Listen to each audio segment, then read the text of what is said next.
Hello, fellow book people. It's Jay. I'm here with a check-in for my November reads. People do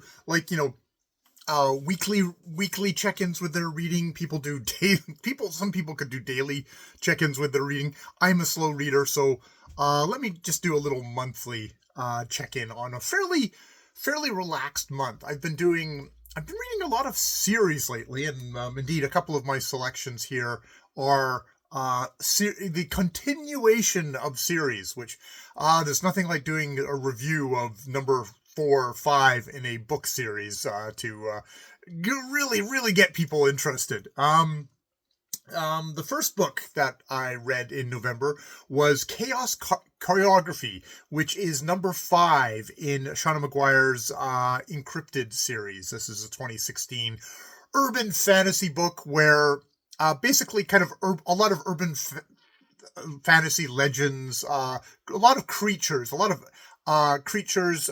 of them are animals, some of them are pretty sentient, are all running around. We're focusing on the Price family, which is kind of a rebel family that has defected from a thing called the Covenant, which has made its mission to exterminate anything that they deem as unnatural. It's got a very Catholic coded kind of feel to it to me. Even though they later on in the series, you definitely they're not affiliated with the church, but that kind of idea of monsters are evil. If you're not natural, you should die. And what has happened is that the Price family has split away from that and are now considered rebels and traitors. And indeed, they had to fake their own deaths a couple of generations ago to get away from it. So it's very much split off American exceptionalism. But an American exceptionalism where they're like, no, we should get along with the other creatures of the planet and perhaps not just murder them all because they are different. Yes, if somebody's kind of coming and killing human beings, well then, yeah, that has to get dealt with if they can't be kind of managed out of it. If they're not against killing, but it's the last resort, and as such, they are the overarching story of the series definitely seems to be this conflict between the Price family and with the Covenant. And these books are kind of it's sort of like in the kind of romance. There's definitely romance aspects to each of the books, where one of the either there's we've been introduced to a couple of the Price daughters, and but they and a Price son. Oh, God damn it, I'm gonna wander here. But in this book, Encrypted, we're going back to this one, Chaos Choreography. We're going back to Veracity Price, who her big conflict in the first book was, I want to be a dancer, kind of showroom dancer. Actually went on a reality show under assumed name because she's supposed to be dead. And there's this whole conflict of like, will I be a dancer or will I become a cryptozoologist, kick-ass adventurer like the rest of my family? Spoilers, this isn't a ballroom dancing series. So you sort of know how that goes in the first one. That's actually something to mention, is that you do need to read these books. I know that a lot of series say, oh, you can go in anywhere in the series and start reading. Well, if you do that, it spoils the books. This book, which takes up with this being number 5, takes up with Veracity again, and it spoils the first book. So don't start here if you're actually interested in the series. You need to start from the beginning. You do need to start from the beginning in that sense. It's sort of a retread of that initial conflict of like, oh, she had left behind the dance world in the first 2 books she was in, but in this one she's come back and it's like, oh, maybe I still want to be in the dance world. It's fun. It is fun. These books are these urban fantasy books are just, they're fun. Veracity is probably to my mind, the least appealing of the characters goes from here to Alex, who is a cryptozoologist, but is also a snake guy, a herpetologist in the real world, and is working at a zoo in that book, and then ends up with his girlfriend at that point to meet her family in Australia, where they are the worst. And there's sort of a werewolf thing going on in that book. This one we go back to Veracity. We get in the next book of the series, Magic for Nothing, we meet Amity Price, where we're very much, we're a bit more open conflict with the Covenant, and she is being sent in as sort of a secret agent to kind of suss out what's going on. And there's definitely very much the question throughout this book of like, why would you do this? Why would you send your daughter into this? The immediate thing being like, she will not kill a sentient, innocent creature just for being, unnatural as a Covenant. Covenant thing, and it's like, well, it's sort of like sending someone into the drug trade where, the first test is, well, you got to take a sniff or inject some drug to prove that you're real, and you won't do it. Well, it's kind of the same thing here. She will not kill without it being absolutely necessary. But despite that, Amity is is an interesting character. She really, really dislikes her sister Verity, which is like, okay, that is actually. It's good. There is a bit of there's a romance here. Their books are they're action urban fantasy, but definitely there's a romance in each book, and the whole thing of like, it's not a single character throughout these novels that is the main protagonist. It is like we shift from a family member to family member as we go along, and that actually, I quite enjoy that. I know that is a kind of a common thing in romance books, romance series, where you'll have one couple for maybe the first book and then another couple for the next book. This Shauna Maguire seems to go for the two books, kind of little duologies dotted throughout, and that actually I quite enjoy as a thing. So I mean these are admittedly they're library books for me. There was one in the series that, of course, is like number 4. My library for some reason didn't carry, so it's like, hey, I've been really enjoying this series for free from the library, so I bought that one.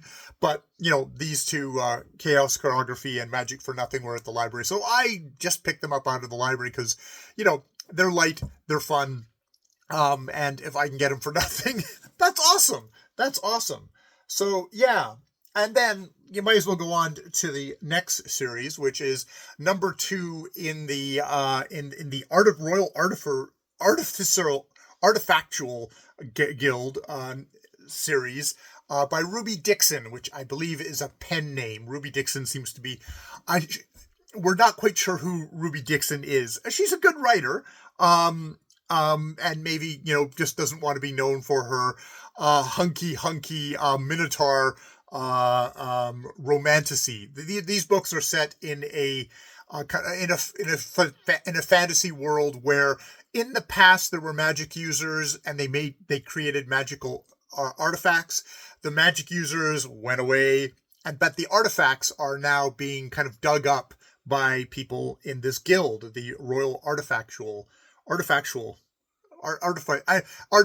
Guild, and they're very valuable. They get sold on to the nobles, the lords, and used as their kind of like power base in the series. I actually started off with Bull Moon Rising, which is the first one in this, which this has got one couple, and then there's another couple, woman Minotaur.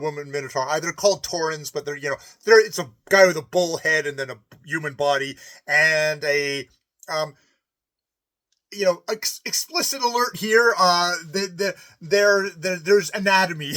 There's anatomy going on. Anatomy where once it is placed in, and you are knotted, you can look up knotted at your own thing. You're stuck in there, and this is apparently a popular thing to happen in certain kind of fantasy novels. I guess it's one of these things of like, you know, you get to stay, you have sex, but then you get to have some time, cuddle time afterwards, and it's kind of biologically enforced. Which, yeah, and I mean, it's funny because like between the two books, in Bull Moon Rising, there's kind of a ticking clock in that book where the Taurens go into basically kind of a heat, a mating frenzy, and there's a ticking clock that kind of the book kind of climaxes with. In the second book, the Tauren there is somebody who is just permanently in kind of that state, not as intense maybe because it is that state, though he does take drugs to kind of mitigate the effects, because he can be very irritable and snappy and kind of if he's not. Taurens are sort of the workhorses, work bulls of this society. They're big, they're strong, they're very capable, and they're used by the human society as sort of as like experts and things, but they don't really get they're used. They're not allowed to be on the thing. I have to say, By the Horns was not as well constructed as Bull Moon Rising. Bull Moon Rising had that kind of ticking clock. By the Horns has sort of a mystery plot, and it is difficult doing mystery plots because I likened it to a good mystery plot is a perfectly constructed ladder, and you're advancing on the ladder and you feel that advancement and you're always engaged. Whereas this and some of the other mystery adjacent books that I've read, they have a mystery element in them. You can tell that the authors maybe aren't as capable with mysteries, because they'll have one rung and then there will be a long space in the book where nothing is happening. There needs to be an incident. Even if you're dropping little clues, you need to make it an incident to kind of help the reader continue along, and it just doesn't feel like blah blah blah blah blah. And this has a long section where we've had the kind of the initial mystery of, okay, so somebody is stealing artifacts and they're murdering people, and then there is like a good hunk of the book where nothing really happens. There's some interpersonal stuff, but there's nothing that's engaging enough that you find yourself kind of my mind wandering in there. So that was less. It kicks in by the end, but it's very much, there's a giant gap there where it's like, how do I as a reader feel like I'm advancing? And I didn't. So this was definitely a step down from Bull Moon Rising, which I quite recommend, and also has, both books. It's a romantasy. They have smutty, spicy sections of them. If you're not into that, you would avoid. If you are into that, hey, you might enjoy this. It's very much, it alternates between the Tauren, the male perspective, and the female perspective in there. But they're written in a way that they, it's not. You can tell that Ruby Dixon is probably not a pen name for a guy. Let me just put it that way. It's engaging real characters. I mean, in some ways, that was the other criticism of By the Horns, is that there were some sections where it became a little too much sexual fantasy, but they were with real characters, and you're like, oh, we're kind of doing a sexy torture scene. And it's like, yeah, and that would be okay if it wasn't like characters that I cared about, but no, you're like kind of using sex as a kind of a way to try to extract information from someone it kind of got me a little queasy in there, but yeah. The next book that I read, a little bit of nonfiction, what the heck, a little bit of really depressing nonfiction from Cory Doctorow, written well. Cory Doctorow is somebody I know from his days back in Boing Boing. This is a 2025 up to the date book on the state of how shitty everything has gotten, and his suggestions on what to do about it.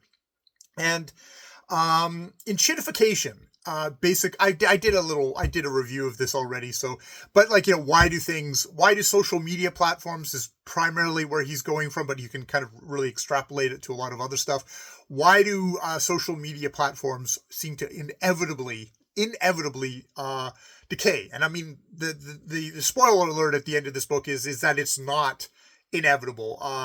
It's that we've set up big corporations with monopolies. We've allowed them to write laws that benefit themselves to the point where they don't have to make anything good anymore. I think Cory Doctorow would not call himself a uber capitalist, but he would kind of point out, hey, capitalism is supposed to be about, okay, someone sells you something, but it's not that good, and there's another guy down the street, and hey, what he's selling is better. I'm not going to buy from you anymore. I'm going to buy from you. That is not what we have anymore. We have only one huge guy, and you can only buy from him. And guess what? He can charge you for whatever he wants, and he can make it as shitty as he wants. And surprise, surprise, we end up with increasingly more and more shitty products, shitty media websites in our thing. So maybe the thing with that is we should maybe break up the guys who are gigantic monopolies, or not allow them to combine into bigger and bigger things and eliminate competition. Maybe we should rewrite laws so that consumers have control over what they buy, whether this is digital right management, whether this digital locks on things like cars and other devices, especially smart devices. There was legislation that basically made it illegal it's a felony to go in and actually alter that stuff yourself. It's illegal.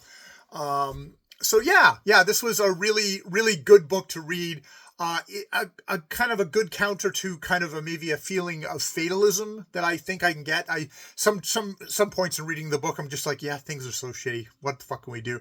It's like, no, there are actual things that we could do. And it's not boycotts, and it's not like, oh, I as an individual, I'm going to somehow, not going to use Amazon or something like that. It's like, no, this is something that needs to happen on a larger macro level of government, of legislation, of who we elect to office. Stuff like that is going to make a difference. We've had periods like this in the past. In the great, there's been definitely periods where corporations, big business, Standard Oil, lots of, we've had antitrust waves before. This book is a call definitely for another one of those again to happen, to get us out of this fucking malaise that we are in at the moment, in a way. So that is what I read. So much I read in November. I'm still in the midst of reading other things. I am reading The Blood of the Vampire by Florence Marryat, which was published in 1897. This is a very exciting cover. I don't have this. It probably actually does not capture the kind of banality of this book. This is like a book of people on holiday who are being horrible to each other. At least the first hunk of the book that I've read so far. It's a psychic, it's a energy vampire, not a blood vampire, that had the misfortune, or maybe, I don't know, of being published in 1897, the same year that Bram Stoker published Dracula. As far as I can tell so far, having read it, even if this had been published in 10 years beforehand, it probably still would have been consigned to the dumpster, Times dumpster of just not really up to snuff stuff. I'm slowly reading it out loud to myself at the moment, but it concerns Harriet Brant, who is a young woman who has come from a convent in Jamaica. We learn over the first little bit of the novel that her father's plantation was burnt to the ground by angry black people that he had enslaved, or near basically enslavement, and we turn out doing much worse to them. it does seem I think the thing that probably really is, I mean, other than it is definitely like people being shitty to each other, unpleasant people being unpleasant to each other on vacation in Heist in, I think it's Belgium, in Belgium. The vampire at the center of this is a young woman who is of mixed race, and we get kind of a doctor figure, an authority figure who says, well, of course she's evil because her father was a sadistic kind of, almost, this is pre-Joseph Mengele, but, horrible doctor who is experimenting, vivisecting, torturing the black people in his thing. But the wife was a mixed race woman. So of course, through all that, she is going to be that Harriet Brandt is going to be evil. Even if she isn't aware of her evilness, she is evil. So there's that kind of a racial politics. I'm early in the book. Maybe this is going to get countered. Maybe this is going to get complicated. Although, there's a kind of a basic premise of, she's an evil vampire because she had a sadistic father and a corrupt, grossly fat, evil, mixed race mother. There's the mixing of the races seems to be, there's this kind of really gross racial thing to it. I guess we'll have to see. I will have to see how that goes. And I mean, there's a reason why I'm reading books from 1890 to 1910 as a kind of a project of exploring what the world was like when my grandfather was born in 1901. And this is the kind of book where you're getting like really nasty racial theories, stuff like that. It's like, it's the stuff of the time, which I'm not excusing. I'm finding it very fucking hard to read because of that, and we're using a lot of racial epithets. Harriet Brandt especially uses the N-word, a good hunk in here, as do, it's just like, it's a tough slog, but it's also like, okay, this was actually the world, some of the opinions of this time. This wasn't everybody's opinion. There's plenty of people at the time that would have found this really disgusting as well, but there's also a good hunk of the society that didn't, and actually used kind of stuff like this to how they operated in the world, how they treated other people. So yeah. I'm at the moment, I've been very slowly, I usually read stuff like out loud daily, and kind of truck my way through. I need to do my reading today. Didn't do a reading yesterday. It's been a struggle. It's been a struggle. I think it's valuable to do, but it's also just, a struggle. So yeah. Much less of a struggle is The Deep Sky by Yume Kitase. 2023 Japanese American author, science fiction book. It is not generational, but it's an arc ship being sent off from fairly contemporary-ish, like maybe, I can't remember what year, Earth, which is definitely failing, and there's a good question of whether it's going to survive. And this is kind of one of these things of like, here's an arc ship that we're sending off to another star in hopes of establishing human beings on a different place to go. The ship is all women. It seems to be that the idea is that they've been in hibernation for, I think, about 10 years, and have woken up and are going to start getting inseminated. You can bring sperm along a lot easier. You can bring a bunch of guys along, and thus they'll have had their children and have gone through kind of more of the difficult layer of child rearing before they then land on the planet, and they then have that population to populate this new planet. However, this is a mystery, because what's happened is they discovered something. This is the very opening of the book.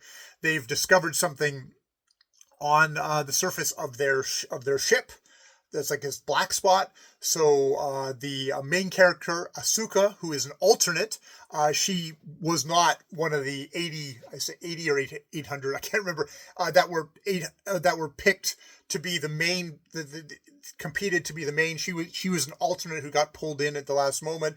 She and another crew member go out to investigate this dark spot. Something explodes, and it ends up killing inside the ship. It kills the person that Asuka is with, and it also kills a couple of crew members inside the ship, one of those being a not very popular captain, the not very popular captain of the ship, who is an American, and thus this is an international exercise. So Asuka is a representative, kind of an uneasy representative of Japan, being kind of half Japanese, half American, and not really comfortable in either culture herself. And the American captain is killed. At which point the second in command, a Chinese woman, is put in command. And there's back home, because they can, with, I think it's quantum computing or whatever, quantum entanglement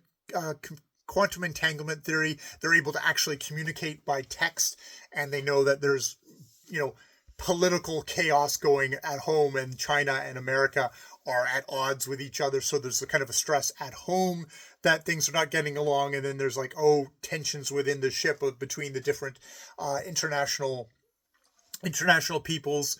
And within this book, we get flashbacks to their training. They basically were raised from they were 11 or 12 years old, were raised kind of like a boarding school, deeply competitive. I think it goes from there's 800 of them, and it's going down to 80 of them that are going to actually go on this voyage, one-way voyage. I don't think it's something you're going to come back from. And there's the mystery of what the hell's going on here. It's good in the sense, so we get a kind of a really good thing of just the relationship between all these, in the past, young girls, now young women, and all the kind of the interpersonal stuff going on. There's very much of a mapping on of our modern thing of there's environmental extremists, there's make America great assholes running around here. The person who kind of came up with this program is kind of like tech. Linda was a tech billionaire. So there's kind of her suspect stuff. We haven't seen much of her. There is an AI alpha that helps run the ship, which, it's an AI in a science fiction novel, so you always got to be careful about those. You don't know or if it is such that everybody, because it's such a cramped little ship, everyone has augmented reality chips put in them, so they can kind of overlay kind of forest or open beach scenes and stuff like that. And so it's it both makes it easier, because it makes it more spacious and open. But it also seems to kind of torture the people, because they know I'm never going to see this again. Or, in Asuka's point of view, her DAR, that's what it's called, what the augmented reality is called. She sees a lot of birds, but they're all extinct birds. There's always this reminder of this is a lost world already. But then there's the lost world of we're going off and never coming back to Earth ever again, and we've lost that world. And it kind of tortures or gives people kind of pangs to have this. They're able to go into their family home, the family home that they will never actually ever be able to get to go to ever again. So there's that kind of the people, and it's a kind of it's a neat thing, because it's everyone lives in their own worlds, and this is very much kind of a manifestation of that. Now, interestingly enough, one of the things that happens at the beginning of this book is that Asuka's augmented reality gets knocked out, and she is confronted with what's actually happening on the ship. She can see everything, how, the ceilings are actually really low, there's stuff like that. And maybe she can see more what's going on than her fellow crew members. So she makes a good thing. This Asuka is a very interesting character, and I won't get into how it gets resolved, but I was going through going through the start of this book. I'm like, why is she here? Why was she selected? Like, how did she get on? Even as an alternate, how did she get on? She seems so deeply, she is somebody who grew up in kind of a refuge. She ended up growing up in a refugee camp. She did not have the benefits of education. She just doesn't have the core, high achiever kind of alpha kind of a personality kind of type that so many of our other people who are high achievers, like, basically people who get selected to be astronauts that are multi-talented in many different fields. Like, she's not good at anything. Why is she along here? And that actually does get resolved in a good, kind of interesting, satisfying way. So I like that about it. I have not finished it, so I can't give my final review. God, though, I feel like I've just given a gigantic review of it there. But yeah. So I'm enjoying that. There's sometimes it's a little bit on the dry side. But as a mystery, Yume